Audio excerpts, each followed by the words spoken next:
The air nozzle allows you to aim the airflow from the blower so you can keep your cut line clean and visible. The air nozzle is made up of individual plastic segments. The segments make the nozzle flexible so it can be moved to the best position for your cut. Over time, the segments can wear and may become loose or easy to pull apart. Replacing the air nozzle is a repair that you can do yourself, and I'm going to show you how. I'll begin by removing the old air nozzle from the housing.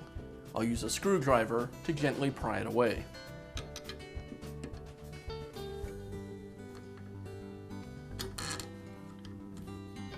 And now I'll snap the new air nozzle into place.